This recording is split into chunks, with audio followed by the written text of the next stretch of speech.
தேவையான அந்த தமிழர்களுக்கு தேவையான நிதி உதவியை அவர் செய்திருக்கின்றார். கடந்த ஆண்டிலும் அதை செய்திருக்கிறார். இன்ஷா அல்லாஹ் இங்கே வருகை விசேடமாக இங்கே எங்களுடைய அழைப்பேற்று வருகை தந்திருக்கின்ற வடமேல் மாகாண ஆளுநர் நாங்கள் பெருமைப்படுகின்றோம். ஒரு சிங்கள மக்கள் பெரும்பான்மையாக வாழுகின்ற ஒரு மாகாணத்திலே எங்களுடைய முஸ்லிம் சகோதரர் ஒருவர் ஆளுநராக இருக்கிறார். அது எங்களுக்கு பெருமையாக இருக்கிறது. அது இன ஐக்கியத்தை ஏற்படுத்துவதற்கு மிகவும் உதவியாக அமையும் என்ற நம்பிக்கையோடு அகில இலங்கை முஸ்லிம் லீக் வாலிபன் சம்மேளன தலைவர் ஷாம் நவாஸ் அவர்கள் இப்படி பலரும் இங்கே வருகை தந்திருக்கிறார்கள். அதே நேரம் கிழக்கு மாகாணத்தின் முன்னாள் ஆளுநர் எங்களுடைய நெருக்கி செயற்படுகின்ற ரிஸ்புல்லா அவருக்கும் வருகை தந்திருக்கிறார்கள். இவர்கள் எல்லோரையும் வரவேற்று நான் அடுத்த நிகழ்ச்சிக்கு இடம் கொடுத்து விடைபெறுகின்றேன். ஸ்ரீலங்கா முஸ்லிம் துரதிர்ஷ்டவசமாக நாட்டில் கொரோனா மற்றும் பொருளாதார நெருக்கடியின் காரணமாக இன்று அவற்றை இழுத்து மூட வேண்டிய நிலை ஏற்பட்டிருக்கின்றது. எங்களுடைய கருத்துக்களை இந்த நாட்டுக்கு சொல்லுவதற்கு எங்களுக்கு ஊடகம் தேவை. 1882ஆம் ஆண்டு அறிஞர் சித்திலபி அவர்கள் அன்று முஸ்லிம் நேசரை ஆரம்பித்து முஸ்லிம் சமுதாயத்துடைய கண்ணை திறக்க வைத்தார் கல்வியை. அன்று ஆங்கில கல்வி ஹராம் என்று பிரசாரம் செய்த ஒரு சிக்கலான நிலைக்கு மத்தியிலே தான் அவர்கள் முஸ்லிம் நேசரை ஆரம்பித்து முஸ்லிம் சமூகத்துடைய கல்வியை மேம்படுத்துவதற்காக பாடுபட்டார்கள். ஆகவே நாங்கள் இன்று எங்கள் மத்தியிலே பல ஊடகங்களை உருவாக்க வேண்டும். எங்களுடைய கட்டுப்பாட்டிலே தொலைக்காட்சி இருந்தது, பத்திரிகை இருந்தது.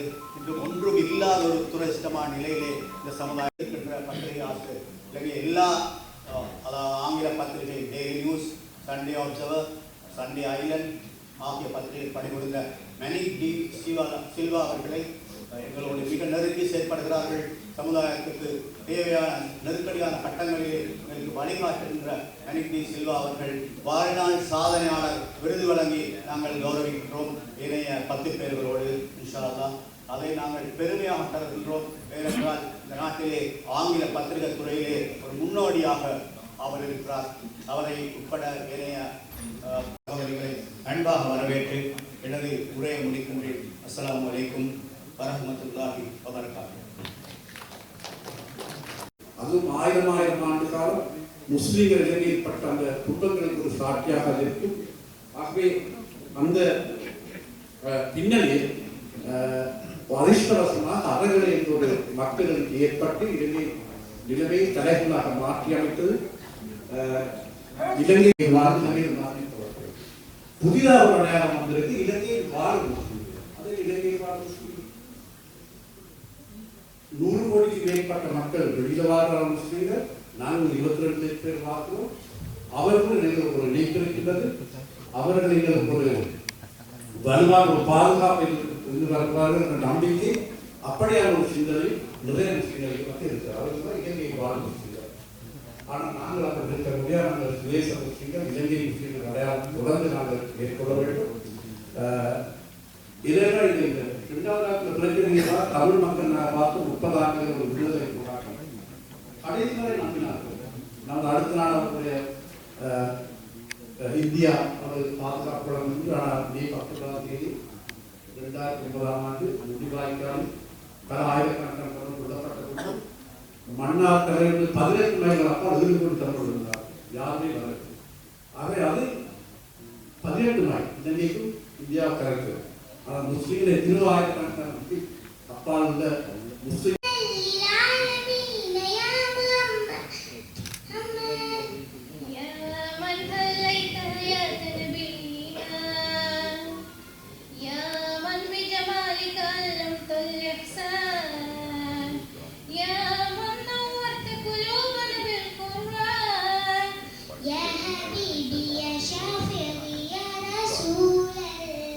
بأمي وأبي فتيتك سيدي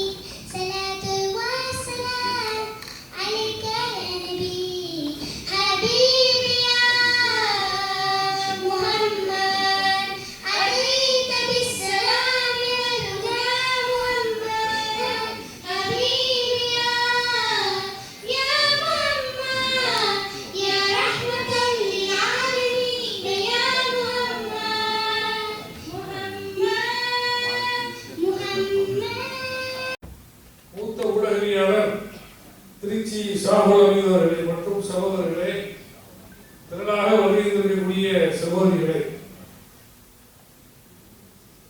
முஸ்லிம் மீடியா ஃபாரம் 1995ஆம் ஆண்டு 34 உறுப்பினர்களோடு துவக்கப்பட்டு இன்று 1000க்கும் மேற்பட்ட உறுப்பினர்களை கொண்ட ஒரு பேரமைப்பாக திகழ்ந்து வருவதை அறிந்து மிக்க மகிழ்ச்சி அடைகின்றோம். இந்த அமைப்பின் சார்பாக இதுவரை 27 மாநாடுகளும் 90க்கும் மேற்பட்ட ஊடக களப்பணி அரங்கங்களும் நடத்தப்பட்டிருப்பதை இன்று பத்திரிகை மூலமாகவும் பல்வேறு செய்தியின் மூலமாகவும் படிக்கக்கூடிய ஒரு வாய்ப்பினை பெற்றோம். பொதுவாகவே ஒரு ஊடகம் என்று சொன்னால் இன்றைய ஊடகங்கள் எல்லாம் உண்மை செய்திகளை வெளிக்கொண்டு வருவதிலும் குரலற்றவர்களுடைய குரலை மக்களுக்கு வெளிப்படுத்துவதிலும் பத்திரிகை தர்மத்தோடு நடக்கின்றனவா என்றால் அது ஒரு கேள்விக்குறிதான். அதிலும் குறிப்பாக முஸ்லிம் மீடியா. இங்கே ஈரான் அம்பாசிடர் அவர்கள் அற்புதமாக பேசினார். இஸ்லாம் என்று சொன்னாலே meaning of Islam is peace, unity, brotherhood. இதுதான் இஸ்லாம். ஆனால் இன்று இஸ்லாமியர்களை தீவிரவாதிகளாகவும் இஸ்லாமியர்களை அன்புக்கு முரண்பட்டவர்களாகவும் காட்சிக்குள்ளாக பல்வேறு செய்திகளை நாம் பார்க்க முடிகின்றது. இந்த காலகட்டத்தில் தான் முஸ்லிம் மீடியா பாரத்தினுடைய பங்களிப்பு எப்படி இருக்க வேண்டும் என்பதை இதனுடைய ஸ்தாபகர்களாக இருந்தவர்கள் வடிவமைத்திருப்பார்கள் என்பது என்னுடைய நம்பிக்கையாகும். இஸ்லாமிய மார்க்கத்தினுடைய உண்மையான செய்திகளை எடுத்துச் சொல்லக்கூடியவர்களாகத்தான் நாம் இருக்க முடியும். இஸ்லாம் என்பது எந்த மதத்திற்கும் முரண்பட்ட மார்க்கம் அல்ல. இஸ்லாமிய மார்க்கம் யாரையும் அழிக்க வந்த மார்க்கம் அல்ல. இஸ்லாம் மார்க்கம் என்பது எல்லா மார்க்கத்தினுடைய உண்மையான செய்திகளையும் மக்களுக்கு எடுத்துச் சொல்வதுதான் இஸ்லாமிய செய்தியாகும். இஸ்லாமிய மார்க்கத்திலே தீவிரவாதத்திற்கு இடமில்லை. There is no space for terrorism in Islam. இஸ்லாம் என்ற வார்த்தையே பீஸ், யூனிட்டி தான். இஸ்லாமிய மார்க்கமே ஒரு மாடர்ன் ரிலிஜியன், நடுநிலையான மார்க்கம், உம்மத்தம் வசத்தா. எதிலேயும் தீவிரவாத போக்கு கொள்ளக்கூடாது என்பதுதான் இஸ்லாமிய நடைமுறையாகும்.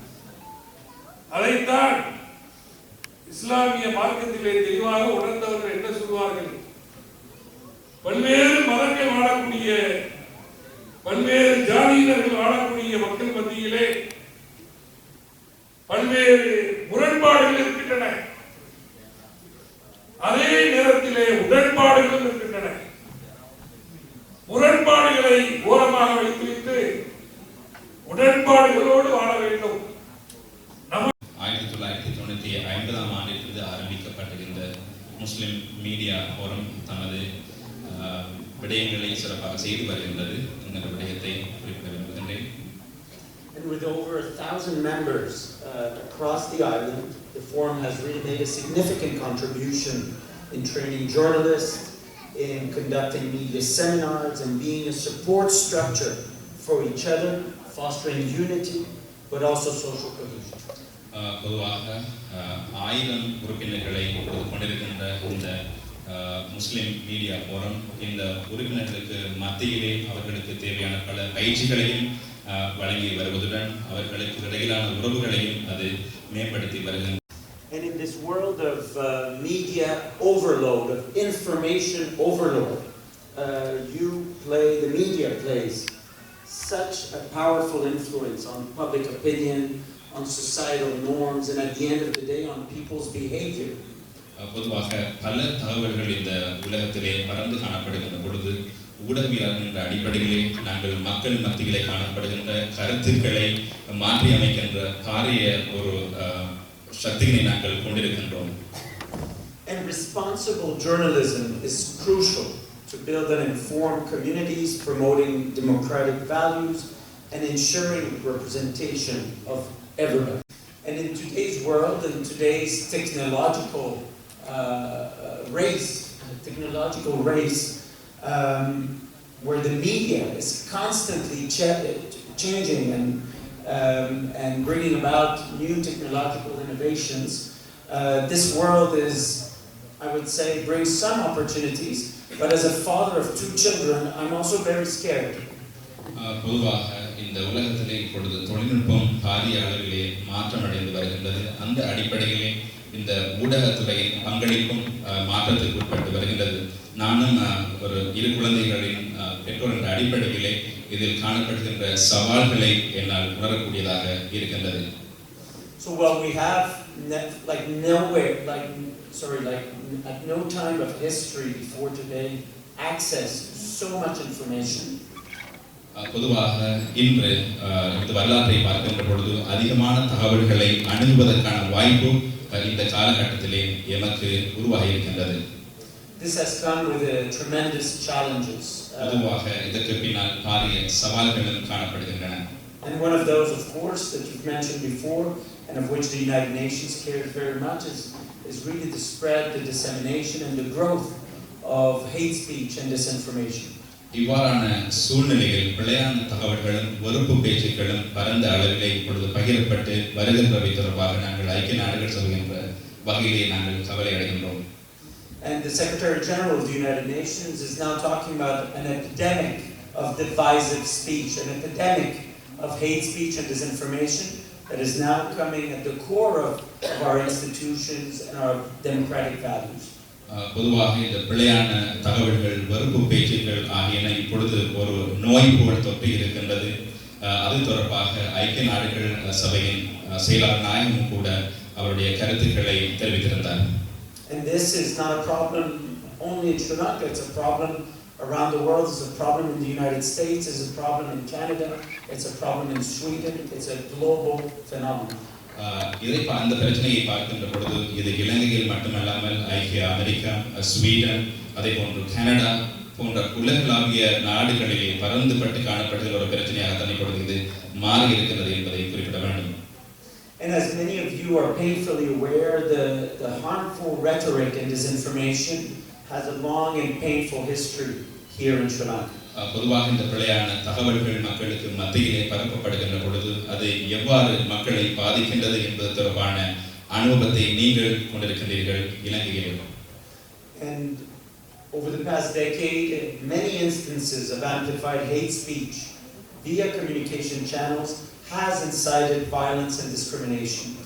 இலங்கையிலே பொதுவாக வன்முறைகள் தோற்றுவிப்பதற்கு காரணமான இந்த பிழையான தகவல்கள் மக்களுக்கு மத்தியிலே பரப்பப்பட்டிருந்தது. இதன் மூலமாக அந்த வெறுப்பு பேச்சும் உக்கிரமடைந்து காணப்படுகிறது.